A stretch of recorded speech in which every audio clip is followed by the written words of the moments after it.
All right. Hi, everyone. Welcome to today's New York Tech Alliance Forum, an angel investment update, startup financing trends and strategies. We thank you so much for joining us today.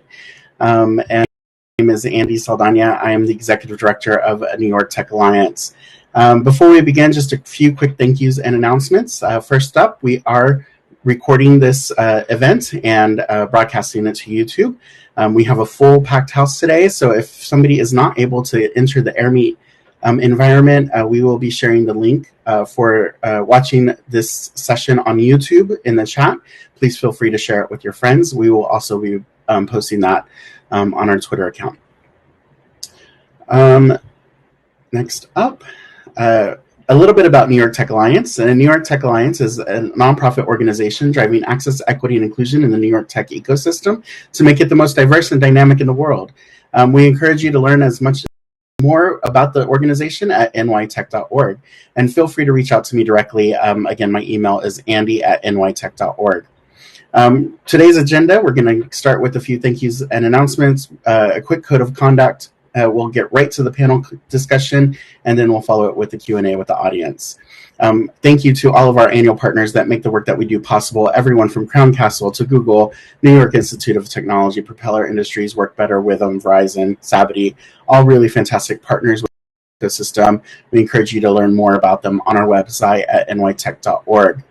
We encourage you to also support the organization through 3 different ways: making a small donation when you RSVP for one of these events, becoming an individual or corporate member of New York Tech Alliance, or simply making a small donation. You can always find our information at nytech.org. And then we encourage you to check out our upcoming events. We have 2 events scheduled for June, both New York Tech meetup style of demo events where we showcase amazing technologies to our audience. The first one is Wednesday, June the 9th at 5:30 p.m. We'll be celebrating immigrant founders. We've put together a fantastic lineup of about 4 immigrant founders that will be showing our amazing technology. Then on Tuesday, June 29th, we have a very special New York Tech meetup called Developing Pride, celebrating LGBTQ founders and in alignment with Pride. So we hope that you can join us. You can always find our events at nytech.org. Quick code of conduct. Please use the Q&A portion of AirMeet down on the right side to ask your questions for the panel. We will be looking through those questions and trying to get as many of those answered throughout the program. We ask you that you'll also be present during this conversation, get information, and then you also be respectful. We thank you for your time, and we appreciate your participation.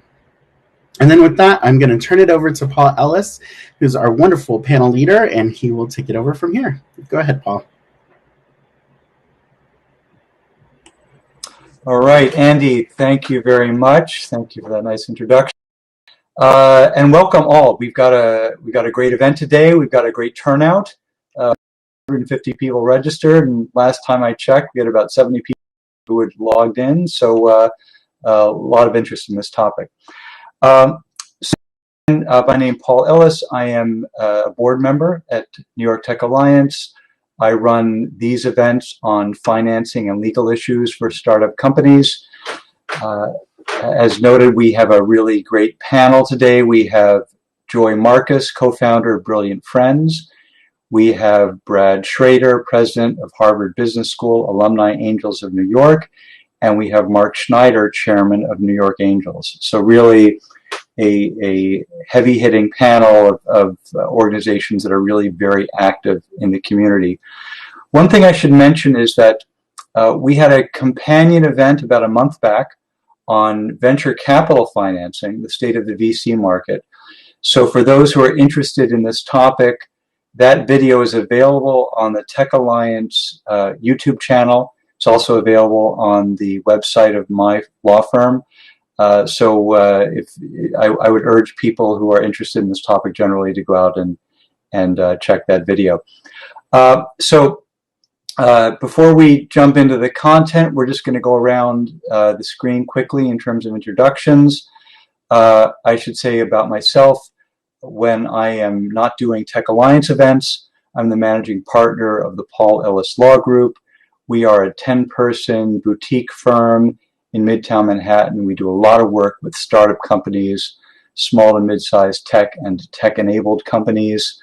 our clients are looking for us to come up with cost-effective, efficient solutions to their legal issues so they can focus on growing their businesses.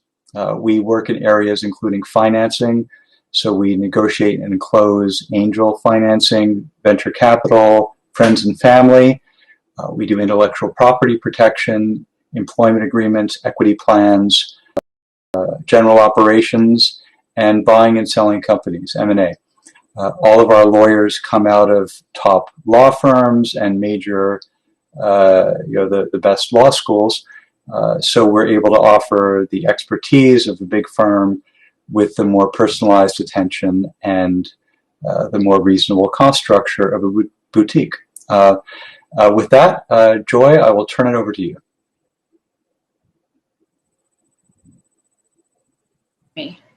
I have to unmute myself. You don't unmute me. Sorry, guys. Hi. Good afternoon, morning, whatever it is. Just a little bit about me. I had a very long career in digital media in New York at some of the largest companies in the world, running divisions. And then as a CEO, I've had 3 exits out of the startup community in New York. And about 2 years ago, I decided it was time to give back a little bit. And I joined the faculty of Princeton University, where I'm teaching the foundational classes on entrepreneurship there, and in a very kind of unique program that they have. And I co-founded an organization called, it's really an angel group right now, called Brilliant Friends with my Princeton classmate, and who I've known for more years than I'd like to admit, and who is my brilliant friend. And hence the name, because I always thought she was brilliant. And we've assembled about 30 who we think are brilliant women who are investing together in other brilliant women. So our mandate is female founder or female woman very high up on the cap table with significant ownership of the company. We actually love to see gender diverse teams. Men and women working together is kind of our preference. But women must be at the very tip top of the cap table. We've made about 10 investments so far during COVID. They're doing very well. Knock on wood, knock on brick in my loft. And we are raising a fund right now. And I don't think I'm allowed to talk about that. But we're doing that. So I'll stop now. All right, Joy, thank you. Brad, why don't we go to you? Thanks, Paul. Thank you, Joy. It's great to be here. A few words about the Hbs Alumni Angels that I helped to lead. We're, along with Mark's group, New York Angels, one of the largest and most active in the city, and love to work with Mark's team. What distinguishes us is the Harvard Business School connection. So we leverage our extensive network of members and contacts to do our best both to mentor the companies that come to us and then, of course, help support the ones that we invest in our portfolio. We're quite active with a pitch night every month. We down select 5 companies from all the applications we receive and invest in about a third of them. And increasingly, we're doing follow-on rounds with companies we've invested in over our 10-year history. We're non-denominational. I always point this out, so you don't have to have a Harvard affiliation to apply and pitch to us. Indeed, most of our portfolio are not. And with COVID, we've been able to expand our funnel really globally. So we see applications around the world, although we still love to connect and support the ecosystem in the greater New York area. So we invite you all to come to our website, find out what we do, and apply to pitch if you think you'd be interested. Look forward to talking with you more. Brad, thank you very much. Mark. Hopefully my computer is behaving now. Mark, I'm not hearing you too well. Can you speak up? You're still not hearing me. Why? We can hear you well enough.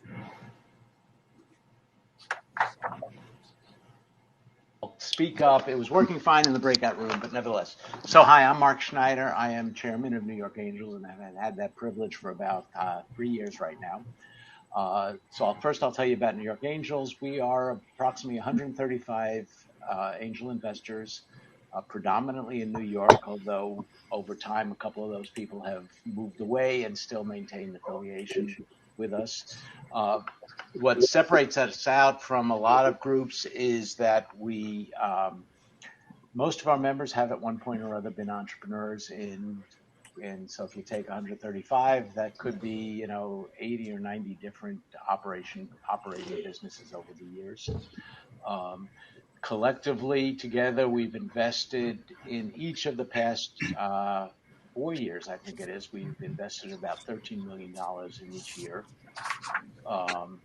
We took a poll at the beginning of about a year ago, and everybody was expecting to hunker down, and in fact, there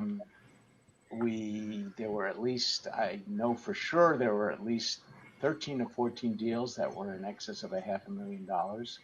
We have invested approximately the same amount as we did the year before, much surprisingly. So we've been open for business, and we've learned a lot from Zoom. And one of the things we learned is that from now on, even after Zoom, after the COVID craziness is over, we will do our screening sessions on Zoom. It's been very efficient. It's caused us to not have to drag people into New York to see what admittedly is a low probability event. We screen 10 companies in depth every month, and that's after screening multiple screenings that funnels that down from about 135, 150. But even so, 10, if you're flying in, is a low. We don't invest in 10 companies per month. So we have changed the process. We try quickly to get you as quickly to an answer, meaning likely financing or no thank you, as quickly as we can, because we don't want to waste our entrepreneurs' time. We know that is valuable. It doesn't always work that way, but we endeavor to do that as quickly as possible. We also endeavor to give to anybody that actually gets to one of our screening sessions, we actually endeavor to give them whatever feedback we can. If we are giving them a no answer, we like to tell them why, and to make it worth your while to at least spend that 20 minutes with us. Let's see, what can I tell you? My background is in SaaS. I was in the SaaS business software as a service business, before anybody had the name. It was only afterwards that I realized that that's what we were doing. But over the years has broadened into a whole lot of other companies. I do a lot of med tech. I'm on the board of a couple of interesting med tech companies and health service partners. But within our group, we invest in just about every field except for biopharma. And even then, we might invest in biopharma if you've attracted a group of, such as MAB or something like that, where they have much better pharma expertise than we do.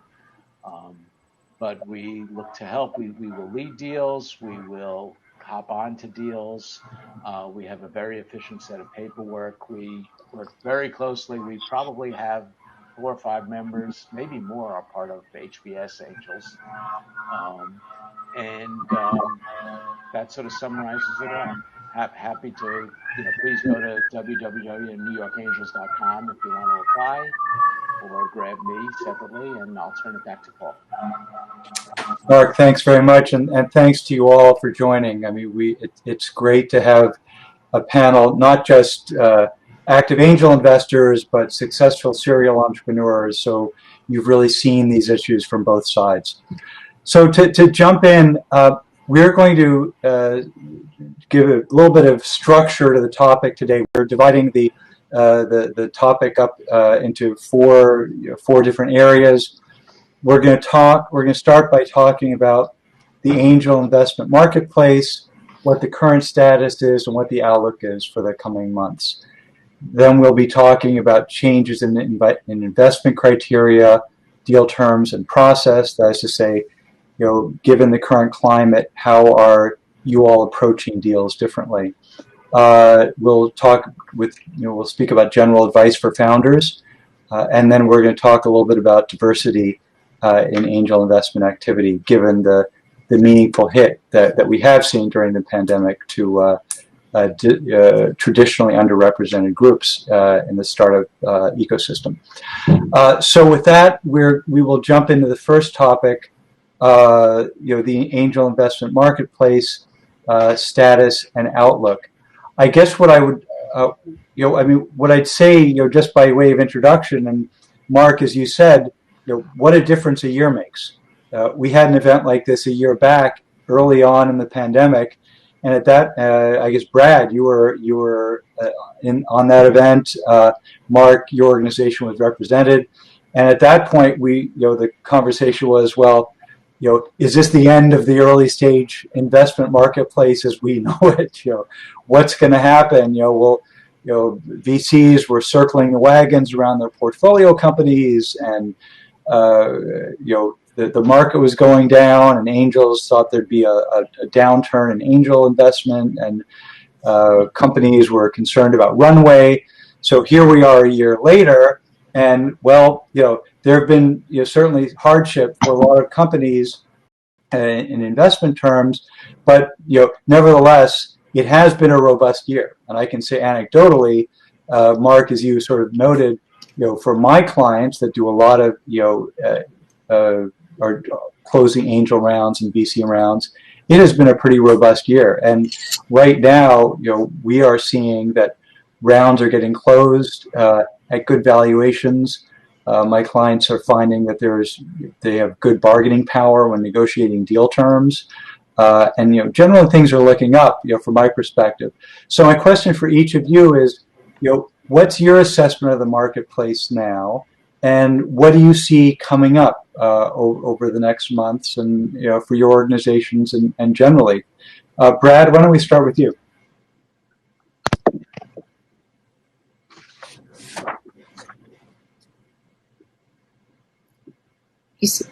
Brad, you're muted. Thank you. Apologies. Just to echo what you, Paul, and Mark had said, the year just passed turned out to be much more robust than many of us expected when we were together a year ago. We did a record round of investments ourselves, although I would say that we found a tilt towards more follow-on rounds, and I think there are a couple reasons for that. The higher valuations in the latter part of the year turned off some of our investors, and likewise we did see a need from our portfolio companies to help them out, and we're pleased to lean in and do that. Going forward, I think the biggest thing we expect right now is just in the mechanics as we return finally to some in-person meetings. The angel investing is a group sport, even though we each write our own individual checks, and being together really does help, I think. But like Mark, we're going to stay with a hybrid model to allow for a wider participation. Great, thanks, Brad. Joy, your thoughts? Yeah, I mean, if you had asked me last May if I thought we were going to deploy, just Linda and I and our group, over, $1 million in capital, I would have said no way. And it's been fast, really fast and furious. I do agree on the valuation. I think valuations are high. There's a lot of money in the market. The stock market has been returning so well that people are just trying to pour money into alternative assets, and because people want to, diversify. So I think we're seeing some of a lift from that, for sure. And so people are, the deals are competitive and the prices are going up.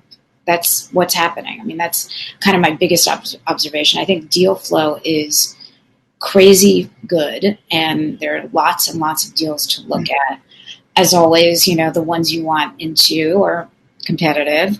We have found, I do have to say something about the trend with women, since I'm the woman on the panel and also invest only in women.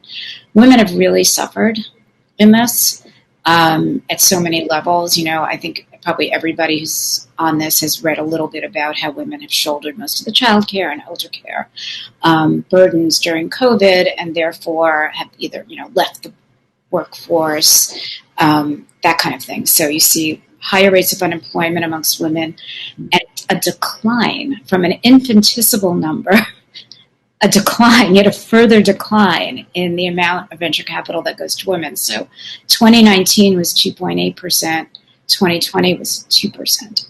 So basically the assets are closed to women as far as I'm concerned. Like if you're a woman, you basically almost can't raise.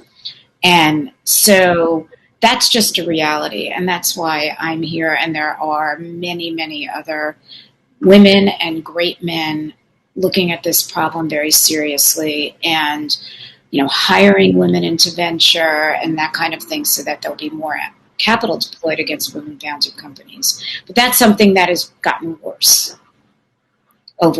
You asked about this year. That's a trend that has gotten worse. Yeah, absolutely. I mean, it's all of the statistics I have seen, Joy, underscore that. Yeah.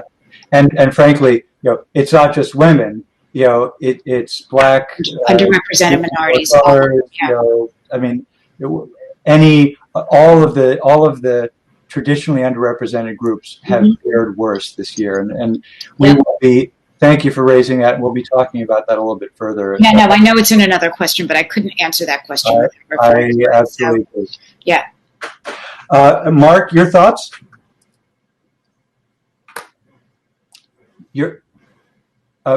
I can't hear you, Mark. Joy, Brad, can you hear Mark? I cannot.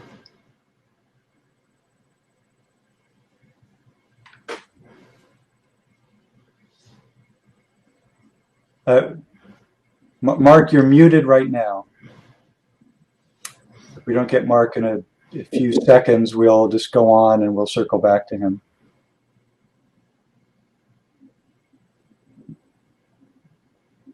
No, can't hear you at all.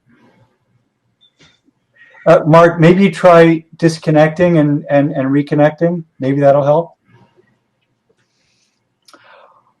All right. So while Mark is sorting things out, let's go on to the next area, which I want to focus on for a bit. We've already touched on it a little bit, which is the change in investment criteria, deal terms, and process. You know, let's start with deal terms. What are you know, a couple of you touched on valuation. You know, generally, you know, valuation is an important issue, not the only one. I mean, generally speaking, what are you all seeing in a hot market? How are deal terms being affected? And maybe how is the process of negotiation being affected?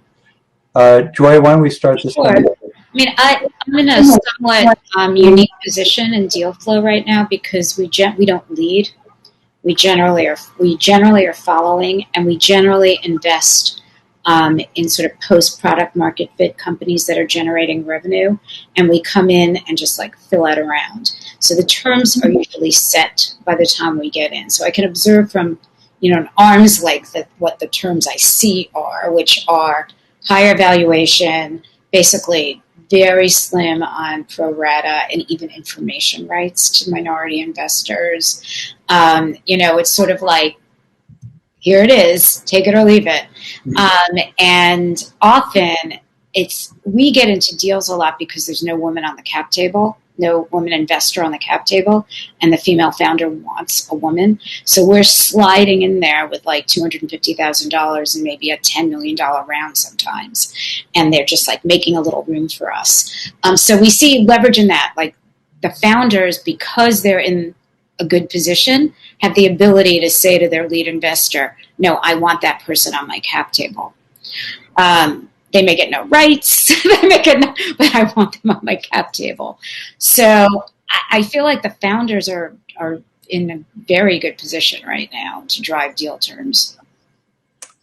I would say to you, Joy, I've had that same experience. I mean, when I'm representing the founders, the amount of bargaining power that my clients have is impressive. You know, it's as a lawyer representing founders, it's a good place to be.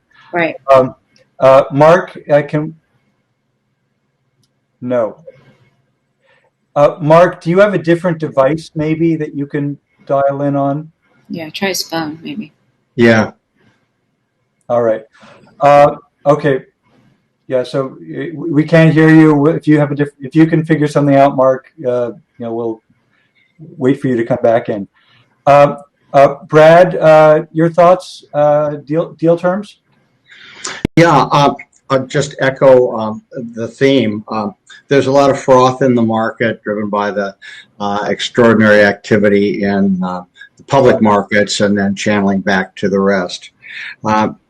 And so on top of the trends that Joy mentioned, we've seen a trend to founders coming to us with a simple application for equity and agreement for equity.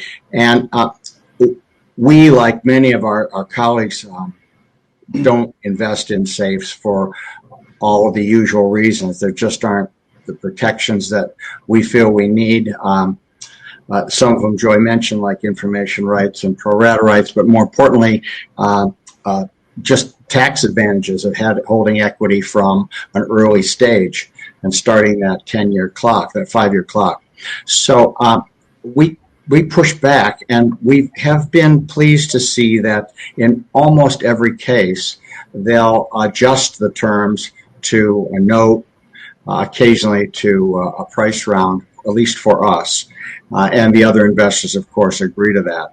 So we're able to participate on terms that we think at least protect our basic interests. And it just takes a conversation with the founders to do that.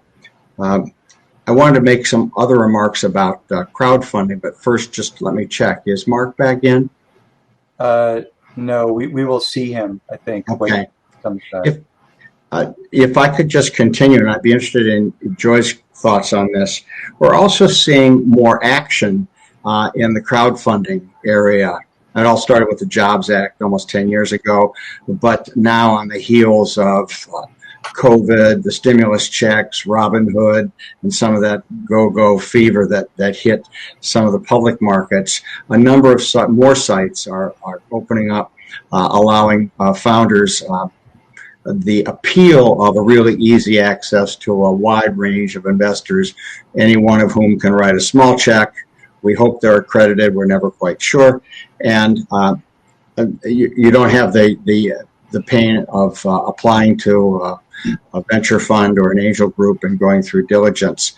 Our experience has been that the best or the better companies tend not to go that route or end up not going that route because of two things. The amount you raise isn't generally as much as you need, want, or could get from an angel round. And you don't get the right names on the cap table. You want someone at an early stage who can help you, like all of the capabilities that Joy brings, for example, with her group. So our view is that that's kind of a distraction, and the counsel we give to companies we deal with is think carefully about that. I'd be interested in your views. Yeah. Do you want me to? Yeah, Joy, go ahead. Give us your thoughts on financing with safes as well. Yeah, whether you. Yeah, we have not done a safe either. I don't know if we would be religious about it. We haven't been presented with one. Again, the companies we're funding, we're in this kind of strange, it's more like a seed, not an angel round that we're in, and even sometimes a kind of late seed round. Mm-hmm. So you don't really tend to see safes at that time. It's almost pre-A, some of them even. So we're just a little bit later because we've been pretty insistent on, again, product market fit, revenue run rate of, something looking like could get to $1 million. We're not religious about it, but so we're going a little bit later. So we're not seeing a lot of safes being, suggested to us, and we're also crowdfunding is out of the picture already by the time we're looking at a deal. No one is thinking about doing crowdfunding. They're thinking about which angel group or very early stage firm to take the money of. And that's kind of where we compete. And I do think because we're looking at slightly de-risked post-product market fit, the founder does have a lot of control at that point. It's already a good company. You don't know if it's going to, exit, but it's a little bit de-risked. So, the founder, I'm finding that the founder has tremendous say. Again, we don't negotiate with them. That's the lead does. And, they're just making room for us usually in the round. Mark, are you? I hope you can hear me now. Hey, nothing like a reboot. Yeah. Nothing like a reboot to fix that. I apologize to everybody. You're loud and clear. All right. So, Mark, what we were just talking about is deal terms, changes in deal terms as a result of the generally hot market. Brad had commented on the fact that they don't usually invest in a safe. So I'd be interested in your response on both of those points. I look at this as probabilities. Out of our 135 members, maybe 2 of them will invest in a safe. Most will say not interested. Let's move on. And if I were to back that up to notes, maybe 20% or 25% will say totally not interested, do not want to do a note. So that just cuts the number of members willing to write a check. We have, in deference to the interest in people doing notes, we have come up with a new note structure that addresses the most egregious, we keep a list of tell me how I can get burnt, and we've tried to fix notes over the way. The big objection very often in the first financing is that there's just no corporate governance. Second objection is that there are questionable tax issues with notes, and none of us want to go to the IRS and be the test case. We still have a very strong preference for true rounds. Now, we do invest early, but we hope to, use standardized docs to keep the expenses down. Unlike what I heard as I was having trouble with the internet, we have a very high insistence on pro rata rights. Many of us will just say no unless we're going to get the pro rata rights. I don't need to come and inspect your books. Somebody else will do that if it becomes an issue. But in terms of the actual rights, we are very insistent. And again, whenever I say we, remember I'm talking about how do you get the most funding out of our members, not will an individual member do something that they're really excited about. I think that what's happened over the year as prices have come up is, once again, it's gotten tougher and tougher for the earliest of the companies to get funding. Because if you come to us saying, oh no, our valuation is $7 million, the answer is, well, then you have to be, and let's call it 7, with a 9 post, you have to show the evidence. So the challenge is at the earliest stage is being realistic on the valuations. I hope that answers the question. But absolutely. I mean, one point that I would make, I'd take a slightly contrarian, or maybe give another perspective on the investment vehicle. The 3 of you represent organizations that have a very sort of sophisticated approach to your investment. You do a lot of price rounds and a lot of convertible notes, or at least some convertible notes. My experience representing, I represent companies and I represent investors. When one is dealing with individual angels that aren't functioning through a group, I find them more prepared to use a safe, certainly a convertible note, or more prepared to use a safe. And now, when I represent those investors, I may suggest, for the reasons you all have outlined, that a safe is probably not the best choice. But when I represent the company, I often find that they can propose a safe, and an individual angel investor or a small informal syndicate of angel investors will often be prepared to do a 7-figure raise on a safe. Now, I granted what points that you have all made about whether that's the best solution for the investor, but I do believe it does happen to, at least to some extent. Oh, yeah. I would suggest to you that it's not so great for the entrepreneurs either. I'm dealing with a company now that has raised so many safes and so many notes, and they have a breakthrough product that really could do. And the entrepreneur, those safe notes and discounts crept up on him to the point where he really has very little equity in the company. Right now, he has 100% of the equity. But the minute he tries to do a financing, he's realizing now all of a sudden he's down to 30%. And it puts us on the opposite side, so we're not as aligned. Mark, I think it's absolutely right that safes do have your cap table can sneak up on you. The delusion can sneak up on you, and before you know it, you own a lot less than you thought you did. So that's absolutely correct. Let's move on.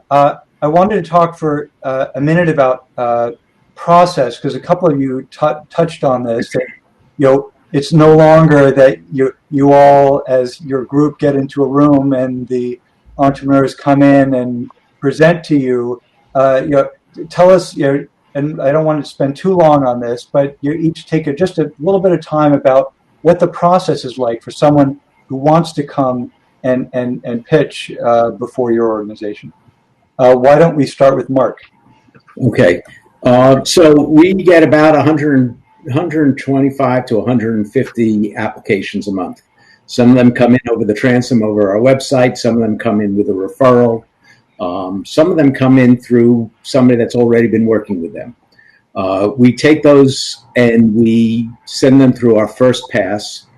And our first pass is just a quick read to see is it appropriate, to weed out the totally inappropriate companies. And most of them are appropriate.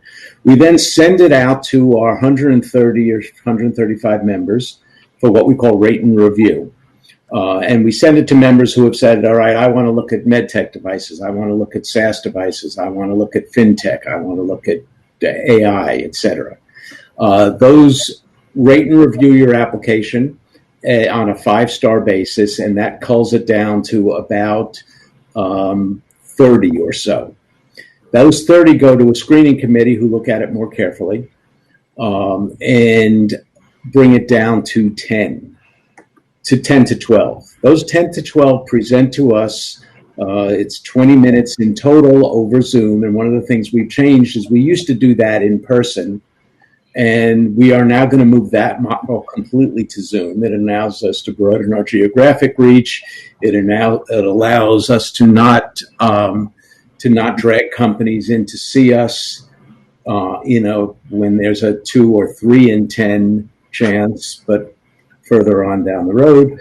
If we get the operative question at that moment in time for that 20-minute presentation is, can we get a half a dozen to a dozen members interested in spending at least 2 hours with the company? When we come back live, that 2 hours we hope will be in person. And typically to a group of anywhere from 7 to 20 of our members who actively want to work on the deal. At the conclusion of that 2-hour session, we see, do we have a deal lead? Do we have somebody willing to shepherd this through us as a group? And then the serious due diligence happens. That whole process from pitch, from the 10-person pitch to the 2-hour meeting, we hope to keep within a week or two. Okay. Depending on what stage of the company is, what the minimum raise is, we then look to do the due diligence as quickly as we can. Come up with the two biggest criteria in my mind is what is the structure going to look like and what is the minimum raise. And I define minimum raise as how much do we need to get to a point where we have an accretive next round if necessary. All right. Thank you for that. Brad, could you give us just a minute or so on your process? Sure. I mean, in principle, it's similar to the very good one that Mark described. Ours is perhaps a little lighter on the front end and a little heavier once you're through pitch night and into diligence. Our goal is to get you an answer in 30 to 60 days, and we almost always do that. And to Mark's point, we'll give you a no early. We think that's as important as a yes later on, out of respect for your time. A couple things I'd add and advice to founders, particularly in this age of Zoom, think about creating a data room. The questions that we ask are very similar to the questions that most investor groups will ask. So and you know what they are. Prepare them, stick them somewhere so we can all look at them early, and it will help all of us save time. Another thing that's different about us, we have a global network of affiliated chapters with alumni around the world. So when we find a deal that gets some traction with our group in New York, we can syndicate it to the 16 or so chapters around the world, from Japan and China all the way to London and Paris and Germany. And that gives not only additional volume in your raise, but gives you some nice international exposure. Thank you. Joy? I would say our process very similar to what the folks described. We like to characterize ourselves by speed a little bit, because I think that there are a lot of there are a couple of very, very large women angel groups that, unfortunately, I think due to their size, move a little bit slowly. And so we sort of came in as like the upstart women who are going to move very quickly. So we like to say, well, we can close in 30 days, basically, from the first day we meet the company. But our process is very similar. Linda, my co-founder, and I do all the screenings. We probably see not 150 companies a month yet, but, in the dozens of companies a month that we take first meetings with. And we bring, I would say, 3 to 4 a month to the group. We actually convene at just a meeting of the entire group, which is 35 women. They're usually pretty well attended. And we have the founders actually present at those meetings. And then there's a discussion that follows. And if there's interest, we begin the process of diligence. And that's how we work. And it's quick. It's like within 30 days. And if we're not going to engage with the group at all after our initial screening, we let the entrepreneur know right away. Thanks, Joy. Mark? Well, I think it would help, since we all talked about speed and we all try to do things fast. I think it might help to tell the audience what they can do so that we can keep on our timetable. And some of those things are: know your competition, know your broadened competition. Don't let us say, what about this company I just Googled a second ago? Aren't they competition? So in that data room that Brad referred to, have a list. Give us as much information as you can to convince us that you know about your competition, or what the substitute is for the service or product you're offering. Have financials that are well thought out, and we all know that the numbers you give us are going to be wrong. But if you give us well thought out numbers so that we can understand, we can move things along faster. Give us a well thought out number about how much cash you really need, because that means we can move things along faster. The companies that drag out and break the mold for what we're trying to do in terms of fast are companies that have not provided that information and haven't sufficiently thought it out. And there's lots of resources all over the web, all over the world, about what things you need to tell us. And that can move things along faster. I have two thoughts on that. Let me just say, so we're on to the next topic, which is general advice, which is good Okay. segue, Mark.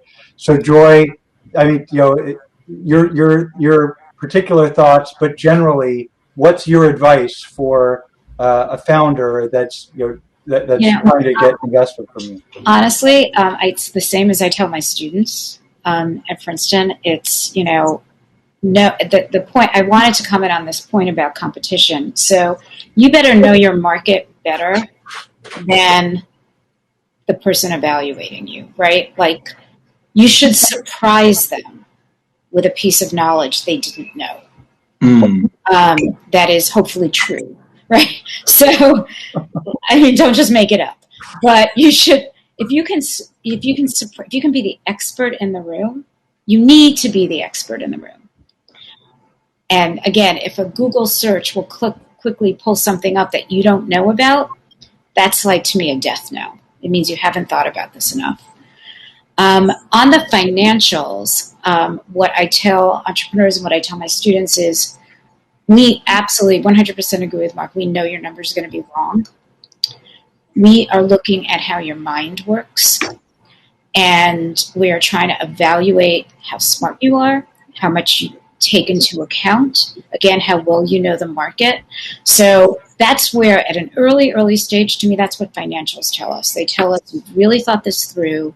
You have a logical mind that is able to think this through.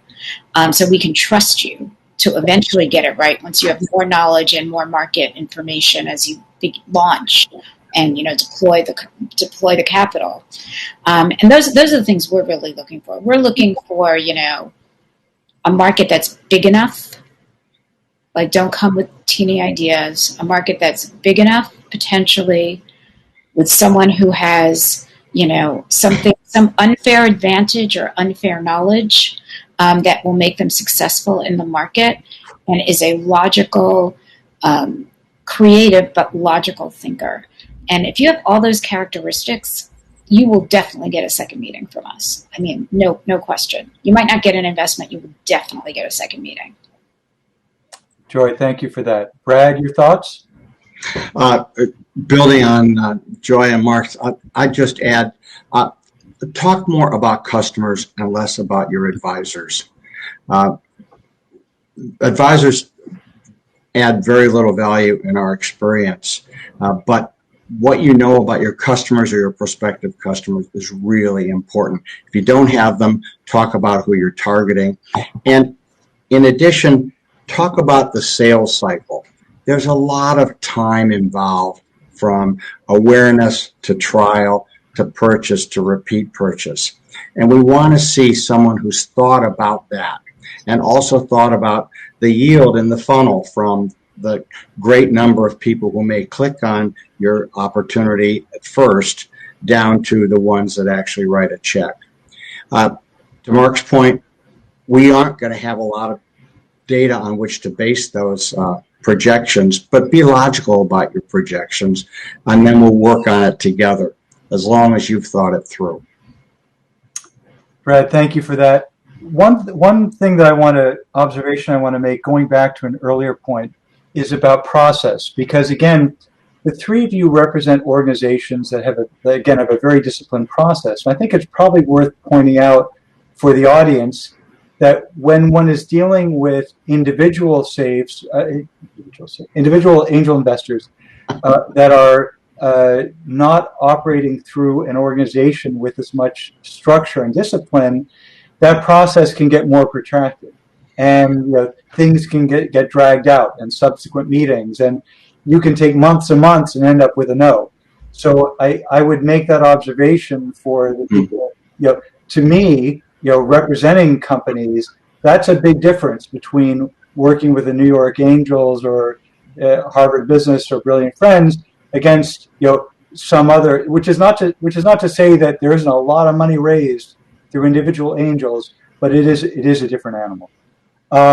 I'd like to a question that was asked several times in the registration process, sort of bootstraps off of what I just was speaking about. Finding your organizations is relatively straightforward. But what my clients are always asking me is, how do I find angel investors? It's one thing finding VCs. There are directories. I can go to their website. I can see what they're interested in investing. But once we get past the organizations like the three of you represent, it's a lot more hodgepodge in terms of finding other angel investors. Could each of you just take a minute and comment on that? Maybe Joy, starting with you.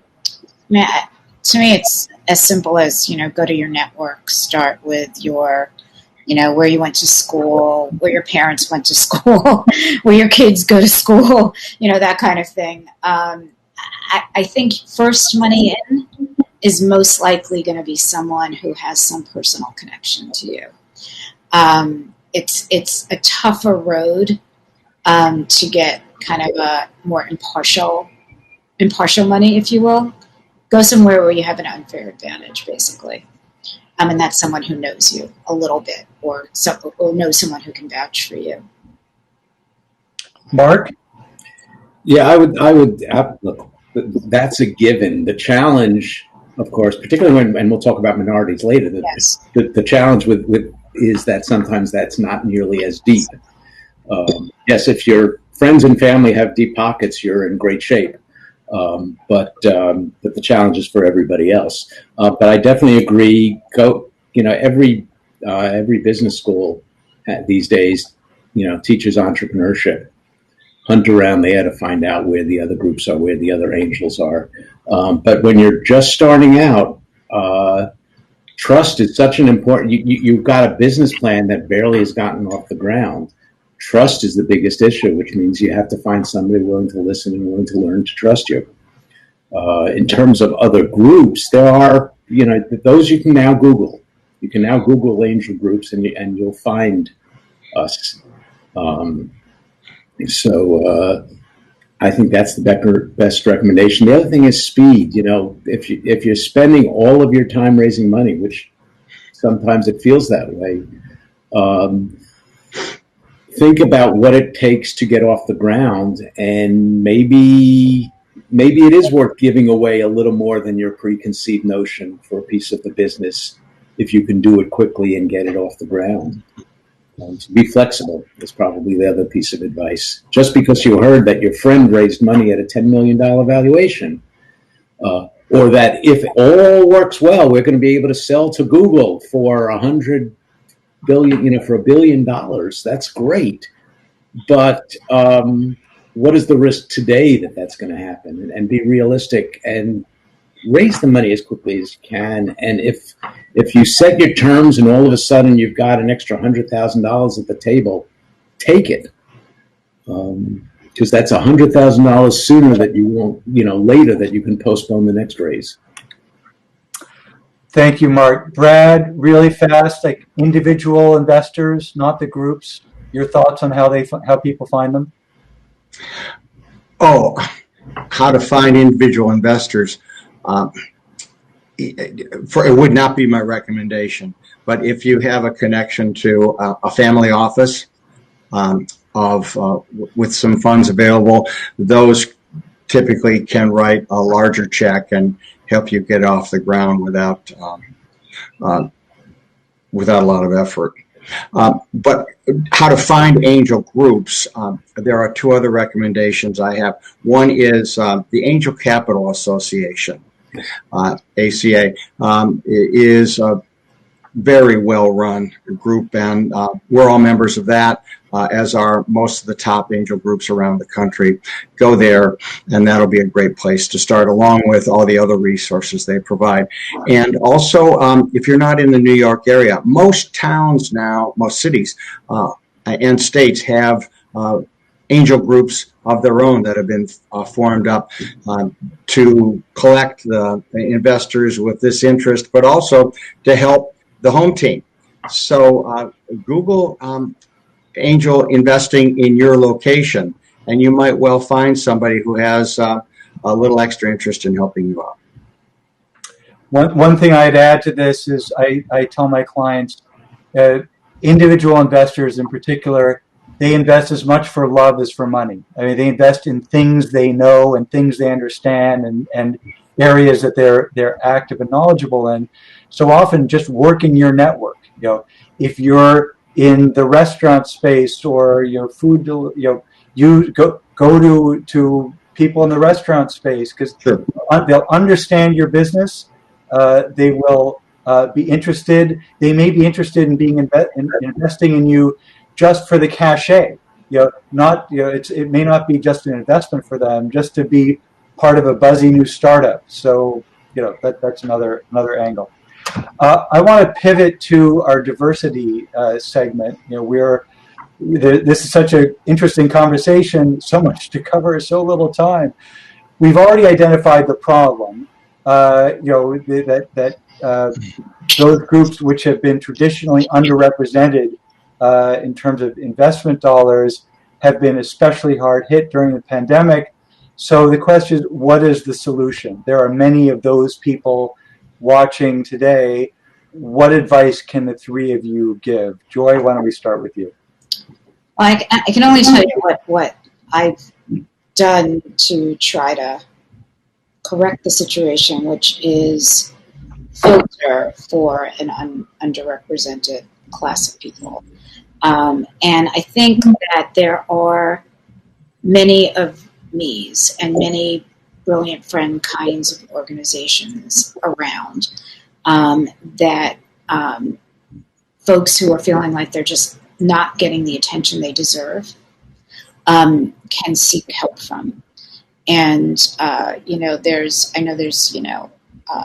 certainly racial minority focus groups, and there's certainly women groups other than mine that are truly have part of their mission is to invest in these underrepresented folks. I think change is on the way. It's almost like a little bit of a patience thing, because I do feel optimistic. I think change is on the way. I think angel groups and venture firms are hiring young people of color, young women who are beginning to rise up the ranks and starting to make investing decisions. But that will take time, and that doesn't help you like today if you're raising. So I would say and that's why I think there's still a need for the specialized groups. Hopefully there won't be that need in 10 years. I hope there's no need for brilliant friends, in 10 years. I hope that women are treated exactly the same and they're raising 50% of the capital. And we are, we can become a gender neutral investment firm based on our great performance by the women in our portfolio. Like, that's really my hope. But for now, I think you need to seek out like-minded people who are really focused on the issue. Thank you, Joy. Yeah, I mean, it's a gender issue, racial, ethnic, disabilities, LGBTQ. Right. I mean, it cuts across many different communities. Brad, your thoughts? Yeah, in the wake of last year's events, we tried to lean in with our own initiatives to provide additional coaching to all founders, but proactively to founders from diverse backgrounds, recognizing that not only do they not have the network that some of us have, but also they may need a hand up to just speak the language and have the kind of coaching advice that we've been talking about in this session to raise the chances of success when they pitch to anyone. And we're starting to spin that up. We have more to do, but we've been pleased that we've been able to help some along the way. But we're one small voice, and I've just posted in the chat line one of several lists of venture groups that are really leaning into funding diverse founders. I invite you to search more actively. We work with several of the groups in that list. Because there's a lot of us now who are starting to work on fixing this issue. Great, Brad. Thank you for that. Mark, your thoughts? Yeah, so I'm not going to wait for nirvana, because it's not going to happen, because we're all human beings.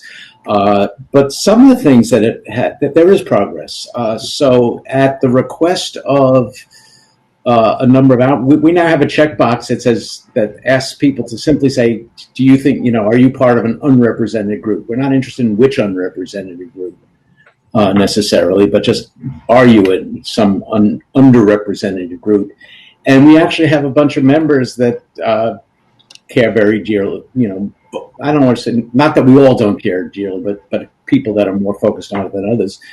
And they actually go through them separately afterwards and say, did we miss anybody? Should we have looked more carefully? But to the point of training, that same group of people has said, look, part of this is maybe those entrepreneurs don't have the background to put together a package that looks that is as attractive. And in where we see a spark there, we will, there are people that will volunteer to go over their plans with them. We don't like, as a group, we don't like to see polished plans that were polished by somebody else. But everybody needs help, and how you get that help is useful.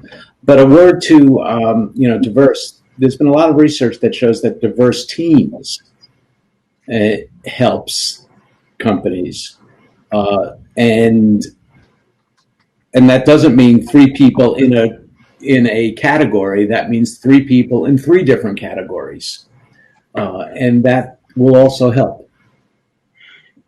Mark, thank you for that. I want to go to some of the questions. I've hit a bunch of the questions that came in during registration. I want to try to hit some of the questions that people put in as we go. I'm going to put a question out there, ask one of you to pick it up. Let's see. What advice do you have for founders who are still securing early customers and not yet ready to raise for pre-seed? What can they do today to lay the foundation today for fundraising later? Would any of you like to pick that up? Let me start. My first thought is, if you're getting customers and you're not quite ready to raise, see if you can get some of your customers to fund you. What I mean is prepay for a pilot or prepay for the first year at a reduced rate. This is a double win. First of all, you can postpone your raise, and second, you get a lot more credibility when you do, because you have some people who are willing to pay for the product and help you out along the way. Yeah. The bootstrapping is if you can bootstrap your company, that is, an amazing option. And often that's done by collecting revenue early from your customers. Or from your suppliers if you're making something. Yep. Very good points, and something I often recommend to my clients. Look, customer financing, vendor financing can be a great thing. The other thing is employee financing, in that bring in partners. They don't have to be full. They don't have to be equal, but be generous with your early equity, and keep everybody on the team. Right. Yep. Amen. Don't pay as much cash. Be generous with equity early. Yeah. Right. Okay, another question. What would you say would be the next best steps for a new founder of an app pre-startup who has a business plan, a pitch deck, and developed some of the MVP, looking to raise capital? Any one of you? I have like a just do it attitude. If you've gotten so far as you've created an MVP, why not put it into the market and see what happens and see what the reaction is? Why raise money at that point? Not sure. I would put it off, and it's hard to say. I don't have context here, obviously, but I'd love to see a founder who has, tried it. And I would add, start collecting data from day one. Yes. Do whatever you can to, I don't know whether there's probably a, Internet Marketing for Dummies book out there, I'm sure. Do whatever you can from day one to collect the data, not just on who clicks on you, but who buys it, why, etc. Talk to those early customers And because then when you come to us, you could say, yes, it's a small sample size, but look what kind of response we got. All right, thank you. Another question. A number of people were interested in your response about safes. One of the questions, some investors like my lead do an expanded upon safe with more protections and corporate oversight in a side letter. How do you all see that? Any one of you? Well, at some point, if you're going to build a bigger side letter or bigger protections, you might as well do the round. Yeah. So that's the first reaction. And building on that, side letters get complicated really fast. They seem like an easy solution at the time, but you get very many of them and you get tangled with investor rights. And so. And legal fees. Who wants to be paying, I love lawyers, Paul, don't get me wrong, that wants to be. Well, yeah, but I'll take the contrary view. Yeah. I mean, we can knock off a safe in a couple hours of work, right? And our clients often don't even use us for a safe. I mean, they should for securities filings maybe, but that's a whole other conversation. But a safe, it takes essentially zero or very limited legal fees at the most. Convertible note is more. Preferred round is meaningfully more. So I mean that I think is from my client's perspective, that's a lot of the appeal of a safe. It's quick, it's easy. You don't have to think about valuation. You just negotiate a cap. The question was, Paul, aren't you going to when you're doing a financing? Part of the disclosures you're going to ask them if there are any side letters with any previous investors, correct? Right. Now, what do you do then when that previous investor doesn't want to waive some provision that you think is awful? Oh, listen, I'm not saying it's the right answer. I'm just giving, Joy was talking about costs, and I'm giving the contrary view that from a cost perspective, a safe is yes. My experience. And my comment just was about side letters, not necessarily about safe. So, safe plus a side letter, and all of a sudden, you're right. And then you got to negotiate the side letter. Right. You might as well negotiate a deal. Absolutely. Another related question, and you all. You're most active in New York, but you know the rest of the landscape to some extent. Someone noted the preponderance of safe funding in Silicon Valley. What explains the difference between the Valley and the Tri-State? I think Valley investors tend to have a larger risk profile. They're, at least that's what I have found. The valuations tend to be a little bit higher. The risks they take are bigger. And I think the safe culture grew up, out of Y Combinator, I think. Yes. So it grew up on the West Coast. And for those reasons, I think it is more popular there. I think it's also a foot in the door attitude. Yeah. Yeah, that's true. All right, we need to wrap. I'll give you each, 30 seconds. Any closing thoughts? Why don't we start with you, Brad? Think about building a good cap table. It starts with having a good lead investor, but also who else you get on that cap table in the early stages, and keeping it relatively clean, to some of Mark's points. Everyone on this panel would look good on your cap table, as well as some of the other top angel groups around the country. So we'd love to work with you if you're interested. Brad, thank you. Joy, final thoughts, words of advice? Yeah. Don't let the financing drive you at the beginning. Build the product. Focus on the business, the product you're building, and don't be driven by us. Be driven by what you want to build initially. If you're building something great, this will come. it will come, and we'll help you along the way. But focus on building a great product. Good advice. Mark? Yeah, I duplicate that. You know, you be prepared to live on ramen noodles for as long as you can, and that's easier if you're 22. It's tougher if you're 30 and you've got two little ones. It's very easy for me to say that, but the longer you can build without the distraction of people saying, "So when are you going to grow faster and faster and faster and faster?" the better off you'll be. All right, very good. Well, listen, Brad, Joy, Mark, thank you all. We really great, active, robust discussion today, and you know, we were able to get to some of the questions, but not all of the questions.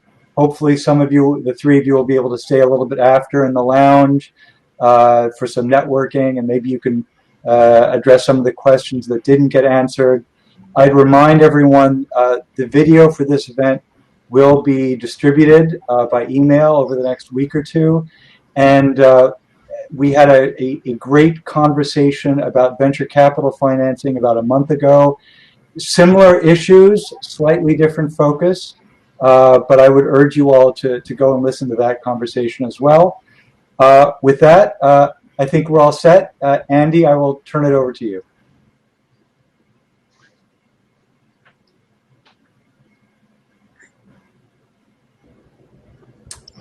Thank you everyone for participating, and have a great afternoon. We'll end the session right there. Thank you. Have a great one.